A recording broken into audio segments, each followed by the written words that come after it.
I feel like I don't have what it takes to be an esports competitor, Computer. a computer. Beep. Yeah, I guess going back to the whole HQ thing, because I know I go back and forth about having a place, like, because the freedom is great, and you know, if we're earning a fuck ton of money that takes care of everyone, I can afford to take a day off when I feel like it, because That was the whole point. I would be down to have an actual place. I would probably want a 2-story building, like I mentioned in the previous one. Like the lower floors would be the dance studio, big enough for 50 people, maybe, just, I don't know, company parties. And it'll also have a workout room and a physical therapy area. Because the way, when I saw this in, what do you call it, the Lakers facility, they had offices, gyms, basketball court right there. I was like, that's a fucking dream for a dancer to have too. Yeah. Have a gym, have a fucking, have physical therapy, and have an actual space for the dancing part. Yeah, and then maybe even a gymnastics floor for people who like doing tricks. So, because the closest I've seen to that is in the lab, or the lab studios in West Covina. They had all of it. Like the space wasn't big. It didn't look big, at least. They had one dance room was a full-on gym with everything. Then they had 2 big studios in the back, and they had a full-on gymnastics floor, like right across from the gym. And right in the front there was a barber. So a barber. I think the owner was also a former B girl, but also a stylist. So, or something like that. So I could be wrong. Someone from the lab, if you're ever watching this, feel free to correct me. Hi. But also, hi, big fan. So, and then, you know, for that, the upstairs would be the business part.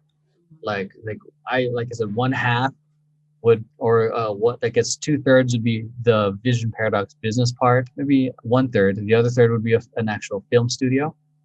And the other third would probably be esports place, because I'm interested in. I'd like to have or be an owner of some sort of esports company. I'm very interested in that, because I like the idea of owning a sports company. Like if I can somehow get like 0.001% of the Lakers to find somehow, like fuck, I'd figure it out. So I can kind of, everything upstairs would be technology, and I think all I would really need, a 2-story building that does everything.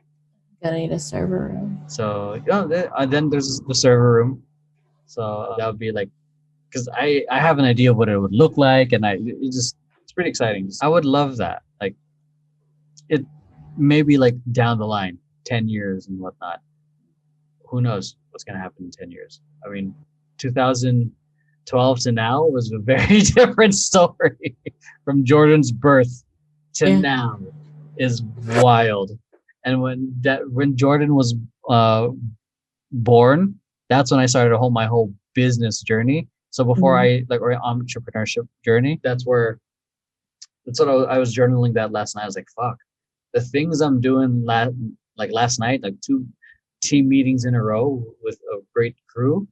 It's just like, fuck, this is something I would have only imagined of like in 2013, like having a team meeting, me reviewing all the creative instead of doing everything all the time. I'm still doing a lot, but you're not doing everything. Not everything. So it's like, wow, it's like, so that's like within a span of 7 years, like I went from like bouncing around like a personal trainer to teaching dance again and whatnot, and Vision Paradox only charging $100 a month before, to like the number we're doing now is huge. And then I told you, I think earlier this week, there's a certain number I'd love for us to hit, so that way I can pay at least if like for this current roster of people, there's a certain number I would love for us to hit in order to pay everyone a really nice paying salary. If I want to hire the max 30 I'd want to do for the company, then we would have to be doing at least $1 million, in my opinion, to hit the salary rates that I want to give everyone, and also the benefits, having to deal with that. Then then there's everything. All that stuff is everything. The taxes, property. God. servers and electric and all that stuff. Maintenance. Yeah, maintenance.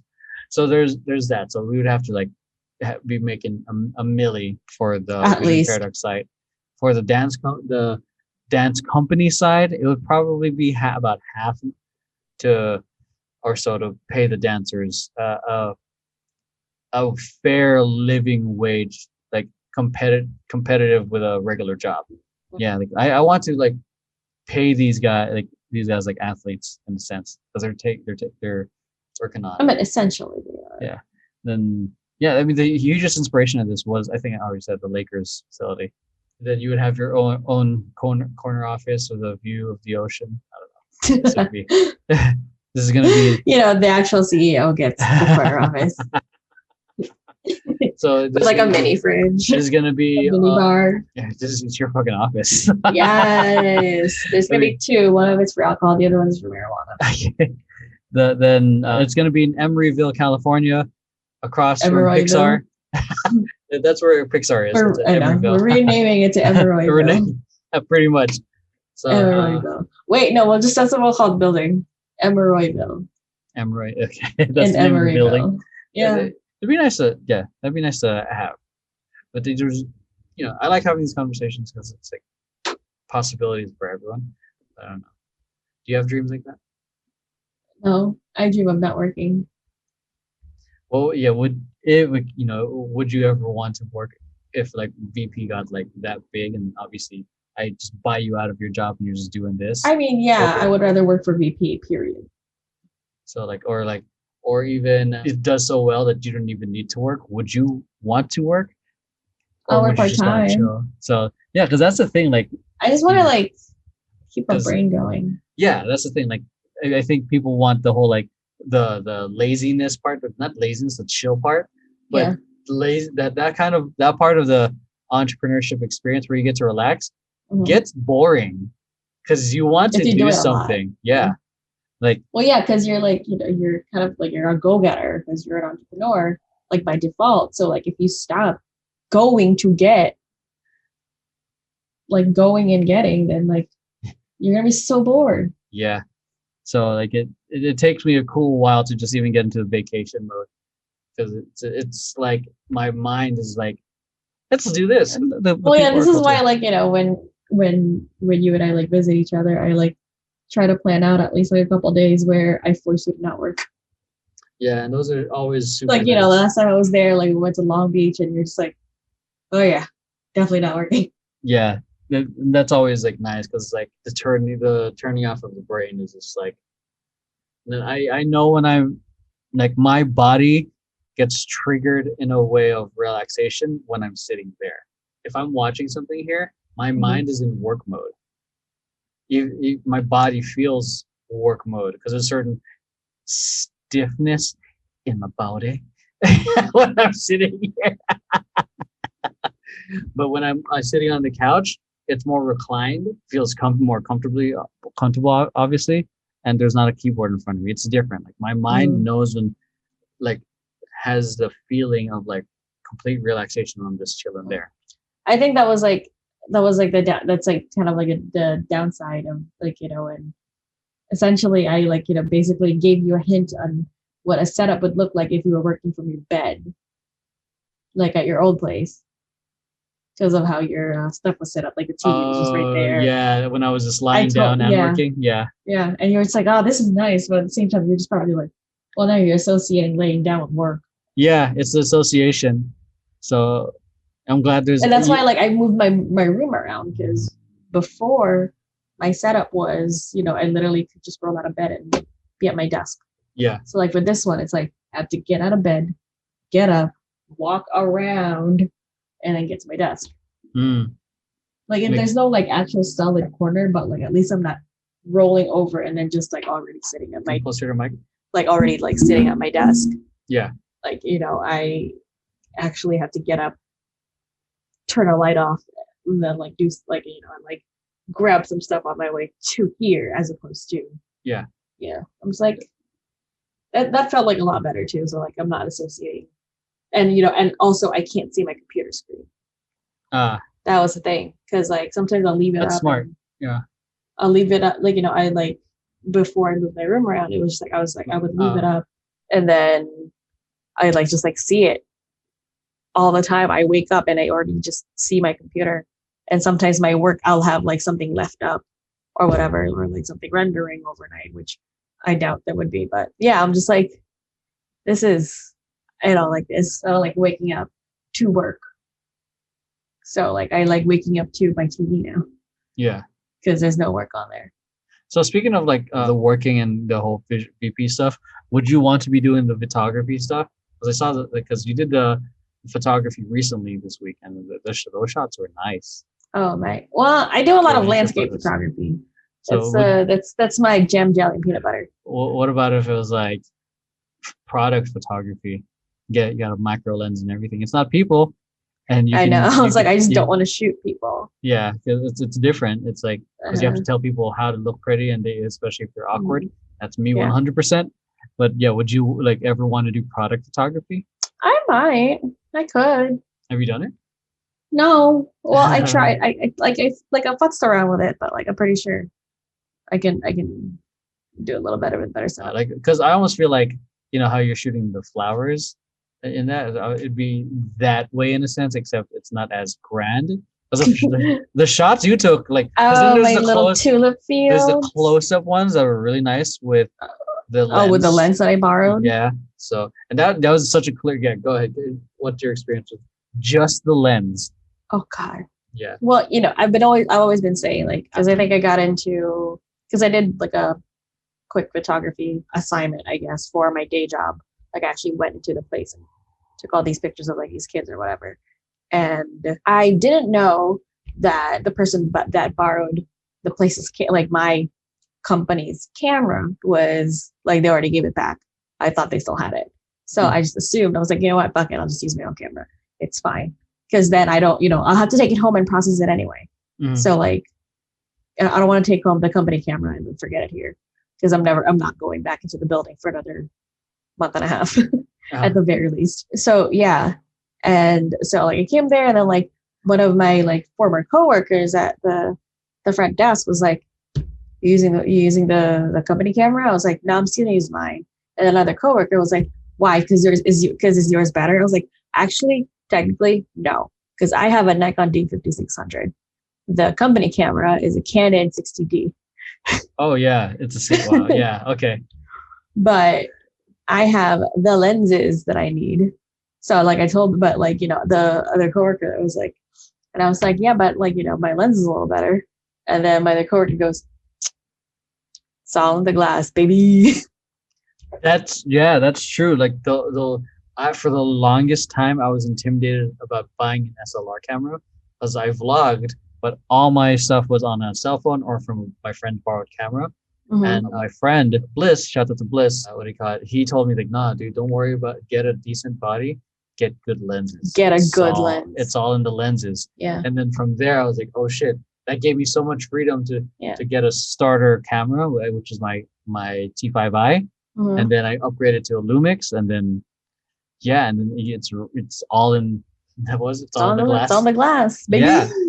So and also so like over the weekend, my friends and I went to this tulip farm here in New Jersey, and we were just like taking photos or whatever. I mean, like the week before that, we went to a botanical garden.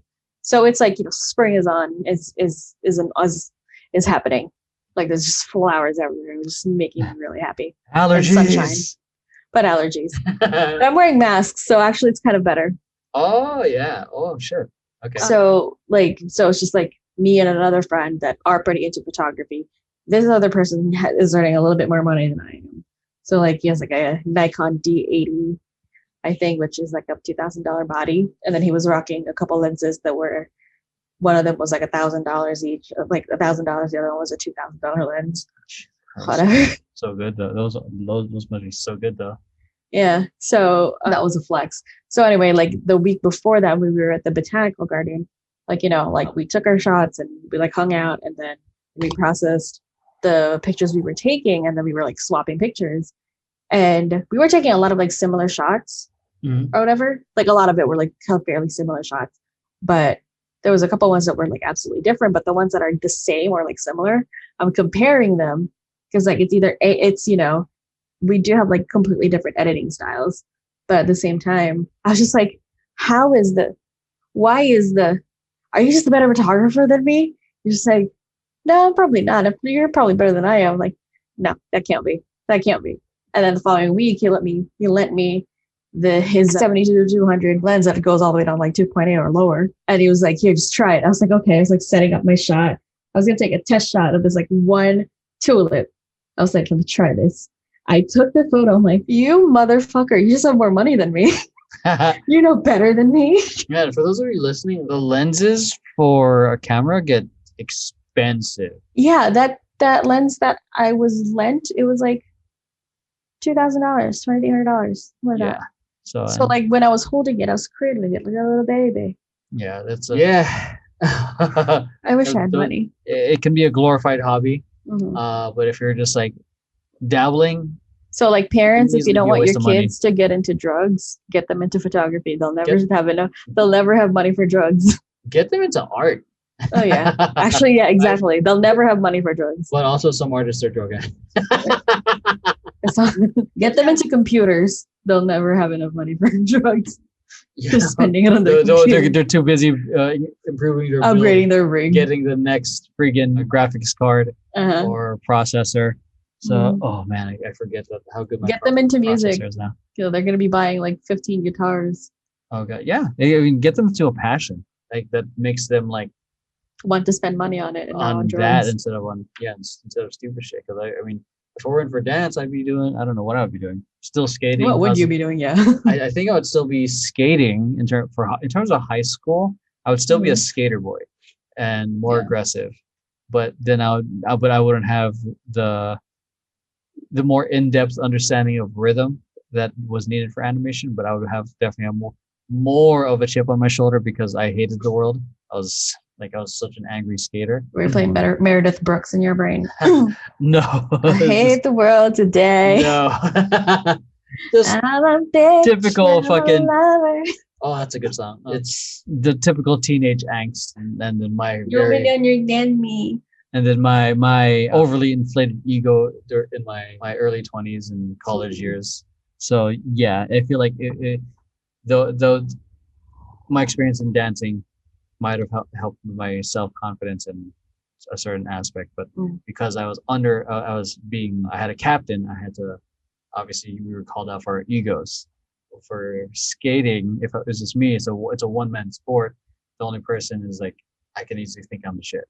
So I probably might have never pursued dance, or maybe might have rediscovered it in my 20s, late 20s. I probably would have gone all in as an animator and pursued that hard and made a full-time career out of that.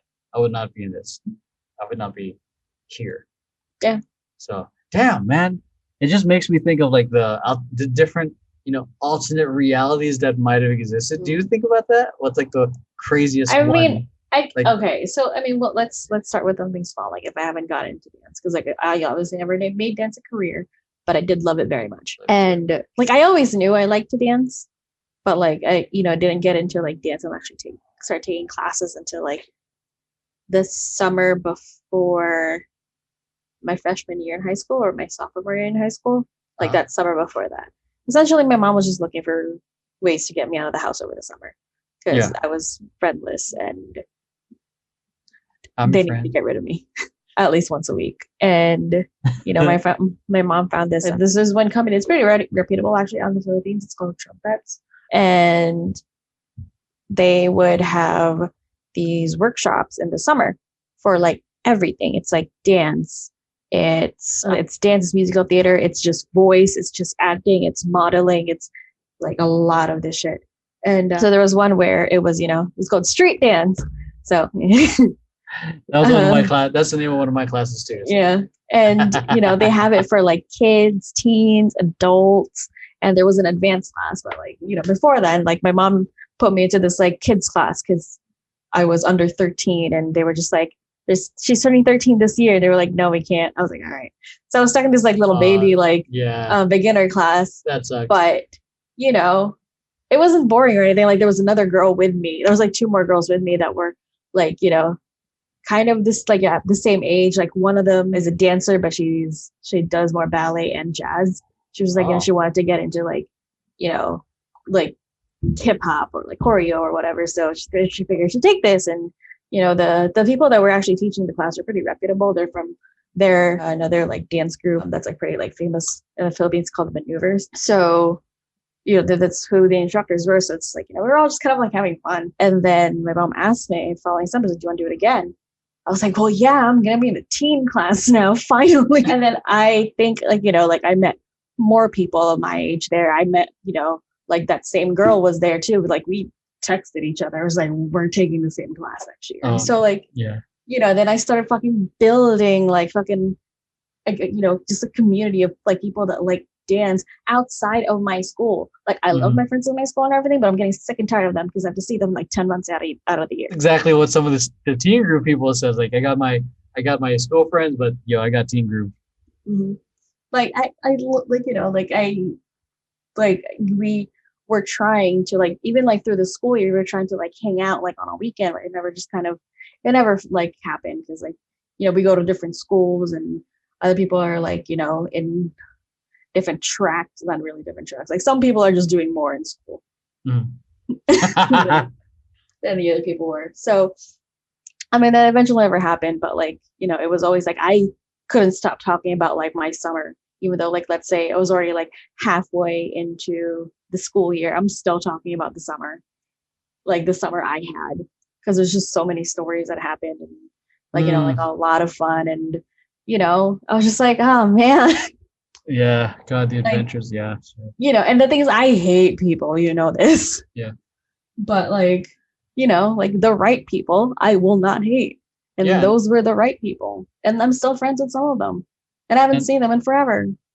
That's the thing too. Like when we're kids, when we have those summers, it's like we have that distinction of like the school year and then the summer. Whereas as adults, it's like it's all work.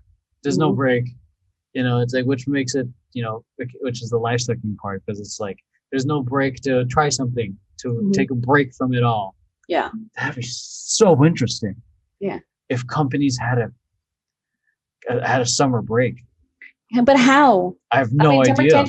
Temper tantrum, you can pull that off a little bit, but like not VP, yeah. Well, maybe there's like somebody has to stay on. Somebody has to be able to answer those DMs or that client call. A summer group and a winter group. Well, there you go. Well, that's your 60 people right there. 30 for summer, 30 for winter. That would be interesting. Okay, obviously the biggest thing is job security. Like if we're taking, because I think that's one of the things the teachers worry about. Like when it's summer, like they're not getting paid. Yeah. So it's like, it's like, I just think it's an interesting theory. Like, because we're all working to retire at 65 when our body is least able to do things. Yeah. And it would be cool. Holy shit, that would be really cool to do. I kind of want to do it. I want to do it. Like a company that gives you 3 months off paid yearly. We better be making a shit ton of money. I know, like that money. That's a lot of money. Having a winter team and a summer team. Yeah. I mean, shit.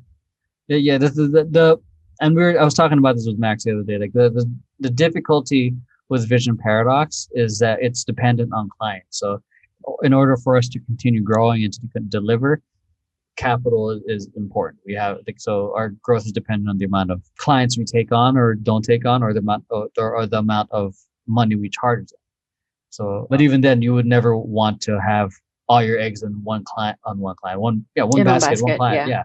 Because if one client leaves, which is bring 50% of the revenues, you're fucked. That's it. Dude. Yeah. You might have a few months probably a few months or 6 months maybe. It's like to survive on the clients you have now. And any savings you may have, or even if you're financing it yourself. So that's why I mentioned earlier at least in this live stream, for those of you guys listening, probably in the previous podcast, the episode before this, that I mentioned that the whole everything needs to be a media company. So which is why I'm thinking like obviously the service of what we're doing is going to be the breadwinner, but I would love for us to again what I'm doing with Temper Tantrum, similar formula. We have our own IPs, and we leverage that to build our own brand as well. Not just in the educational end, but in terms of entertainment, because I think we're a pretty funny group. And then, but just with in that niche, because I feel like a lot of social media companies or individuals are very focused on the entertainment part, the lifestyle part. I'd like for us to I don't know if we can do the lifestyle part as a company, because it's like we're fucking working. Maybe the most exciting part right now is probably Alex, who's traveling, or Bernie, who's going to be studying to be a pilot. So that would be fun on the company lifestyle part. But yeah, to leverage that, get AdSense would be cool, but also get sponsorships to, again, more capital, more pay for everyone, and obviously I get paid too. But like with the context of growing the company and the things we can do. Oof. And the same thing with Temper Tantrum. Same. Oh my God. Hands. Entrepreneur hands. I mean, that's the part of like running a business or being an entrepreneur is fun, because it's the opportunities that happen. And that's the part I like about the whole capitalism part. Yeah. Is at least my part in my current experience. So imagine like, hey, like enjoy your it's fucking enjoy your summer, enjoy your winter, and then like you're paid and like you're good for 3 months, you're taken care of. Or maybe not, you're not paid to retire, but you're given. Well, how do you decide who does what though? Does what? Who do you decide gets winter off? That's the thing. Like we would probably have to build that team, either team slowly. Like there would have to obviously the main team, but eventually like somehow taper it off so there's like a boom and a boom. Or maybe we'd have, because my concern with that would be like transitioning, like ideally the workflow would all be the same. The difference would be the knowledge with the clients. You know what I mean? But I feel like maybe there should be a 2-week, 3-week transition period where everyone's kind of like in the office, kind of getting caught up with what's happened, workflow, projects, 2-3 weeks, everyone to get reintegrated, and then they bounce out. And then maybe not exactly paid 3 months off, maybe a stipend to take care of the most, like a good majority of the basics. I mean, this is all just ideal shit, and because I know money's involved, like, because obviously like gotta earn a lot, but that'd be cool, because that's the thing. Like a lot of entrepreneurs like to do. One of my favorite entrepreneurs is Tim Ferriss. He does something called mini retirements, or he himself takes 3 months off to not do anything, and he's like takes no projects, nothing, refuses to take any calls, and then that'd be cool to incorporate that in a company way where people can spend 3 months with their loved ones, go travel, live their fucking life while they're young, and have some sort of security, then come back 3 months later, and then rejuvenated, galvanized, and focused. Damn. I just know that costs so much money because you have a bigger company. But also it's like when you switch people, it's like new perspectives always come into play. It's not just the same old person calling the shots. That also begs to differ. Maybe there should also be like a rotating door of turns between having a second CEO. I'm just kidding. Cool. Yeah, well, we're never gonna go. We're never gonna go on our vacation together. I'll go my own vacation. You go your own vacation. But yeah, that's a really interesting idea. Wow! Thank God we smoke weed. Dude, I feel like I was a little bit more articulate today with what I was saying. Yeah. So because you've never said any of this to me in like an offline conversation. Yeah. This is like the first time that is coming into my realization. That'd be cool to do. Maybe like if we're gonna go that's through that good shit. That it would be cool to have a place for everything to house these two companies. Yeah. And then after that, have a rotating door of it. It's a really good stream of consciousness podcast. Yeah. And that's the thing too. Like, I don't even know if I want to stop at 2 businesses. Well, technically 3 with my personal brand, Vision Paradox, Temper Tantrum, and my personal brand. I am interested in having somehow helping or being a co-owner of a esports company, which is why like I want that specific streaming room, because you know esports is shitting on regular sports because there's so many types of esports. So and I think what do you call it? And it's probably not as expensive to set up compared to an entire or an entire fucking hockey with ice. Yeah, so it's like and I love video games, so I feel like I don't have what it takes to be an esports competitor. A computer. Fuck. Who's computer? So much more for my fucking stream of consciousness and being articulate. But but they'll never say never. It'd just be better, I feel like, to be a part of that, have someone else do it and be a part of it. Because that's one thing that the whole, like a good chunk of our company, Vision Paradox, we're all gamers. We're all weebs, and which is ironically enough is interesting because more often than not there's going to be, especially with someone you barely know, I feel like having a lot of these commonalities can be hit or miss. Yeah. But who knows? I might want to go beyond just those 3: the esports company, maybe I don't know, some other fucking business that might. Some other fucking business. So I mean, Vision Paradox might not be a social media company in another 5 years. We might be full on a VR experience company. Because one thing that matters that I'm trying to pay attention to is like the constant changing landscape of like our business. Because newspaper ads were a thing before, magazine and traditional and whatnot, and social media happened. And social media, I feel like, will eventually become the old guard to VR and AR, and we have to figure out a way how to market on that end. Let go of marketing on Facebook and Instagram in the year 2030 and focus all on VR, like, I don't know, stream chat marketing somehow, or VR chat, stream chat.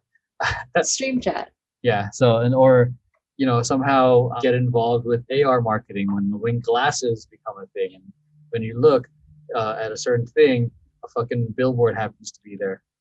And I don't know. I'm just keeping an eye on, like, we're surviving this because social media is a current need, but there's also the evolution of the company. How can we expand or evolve? And that part of biz kind of scares me. I was a transition, like, because I told you, like, I wanted to experience the whole, like, how the company would be in a recession. Like, I was like, yeah, we're fine, we're getting through it, fine. And then but the next one, I'm like with that, having to evolve just means like having to literally like shift what we do and revamp how our services are, our pitch deck, essentially going from zero in a sense. Yeah. All right. So that's it, everyone. We appreciate you listening to me rambling and to us. And going to Stream of Consciousness podcast on this 420. This is about the time we're recording this is 420. Those of you guys listening to this, it'll be a couple Saturdays from now. So with that, if you guys like it, make sure you hit like, subscribe, share this with friends who you think might enjoy it. And with that, take care of everyone. Have a great night, day, evening, and whatnot. And take care of yourselves, take care of your family, and we'll see you guys in the next episode of the Awkward Tea Party. Love you guys. Bye. Beep. Beep. Beep. That's signature right there.